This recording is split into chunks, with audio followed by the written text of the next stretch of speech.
Hello everyone, this is Ted Bauman, editor of the Bauman Letter here at Banyan Hill Publishing. Did you know that at the beginning of the 1920s, most Americans paid for things in full at the time of purchase? That includes houses, cars, and all kinds of other big-ticket items. But by the end of the decade, people were buying many things on installment.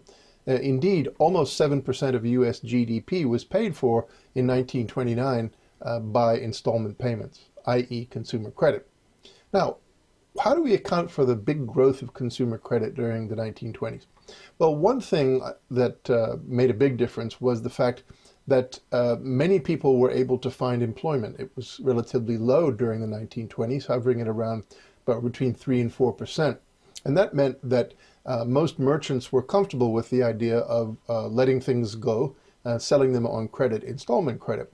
But at the same time, there was also a revolution in commercial banking. Banks began to compete with each other to try to get consumers to borrow to buy things rather than to save up money and pay them in cash. And they were dramatically successful.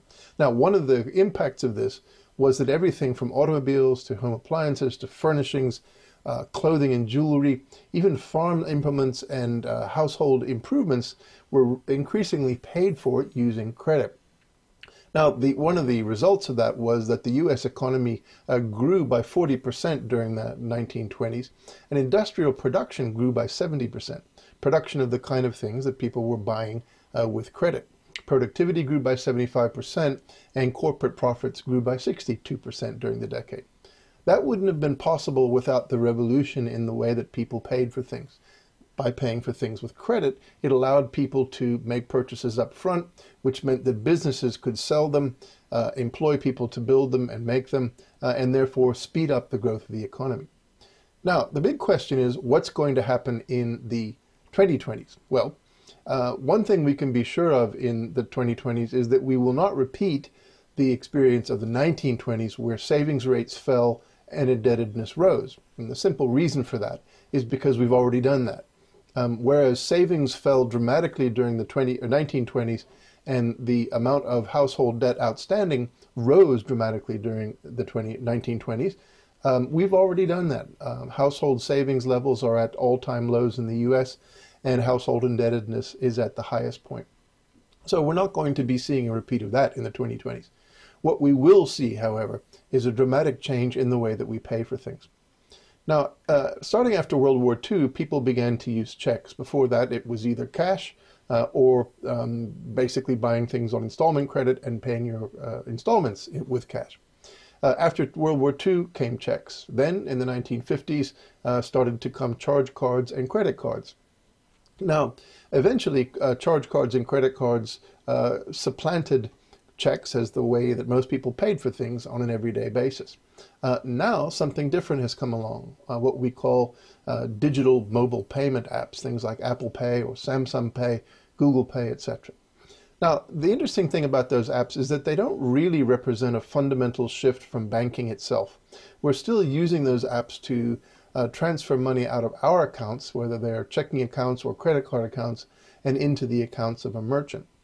What's going to happen in the 2020s, the thing that will be just as significant as the growth of consumer installment lending, will be the emergence of new technologies that do away with banks altogether. And that's going to depend on something that many of you have heard of called the blockchain. Now, blockchain is a technology, it's a kind of a software technology that underlies things like Bitcoin and other virtual cyber currencies. The critical thing about them is that they allow people to maintain currency in a virtual wallet that doesn't have to be attached to a bank. Now, there's no reason why that has to be a cyber currency. It can actually be US dollars. And in fact, many companies in the United States today are working feverishly to try to develop technology that would allow people to move their money out of banks, put them into virtual wallets, and use mobile virtual payment systems to transfer money directly from their own virtual wallets to those of merchants to pay for things. That would basically cut banks right out of the whole equation. So no more checking fees, no more minimum balances, no more credit card late fees, etc. Everything comes out of your own digital wallet. Now, this is going to take some time to develop, but it's going to happen during the 2020s, I guarantee that. During the 1920s, over 1,500 new installment loan companies emerged to compete with each other to try to build a new industry. The ones that succeeded became mega players in US finance throughout the rest of the 20th century, and some are still around today.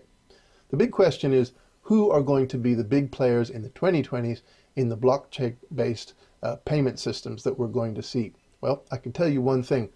We here at Banyan Hill are going to be the ones to identify them and tell you about them so that you can invest in them just as they're getting started and make the big bucks.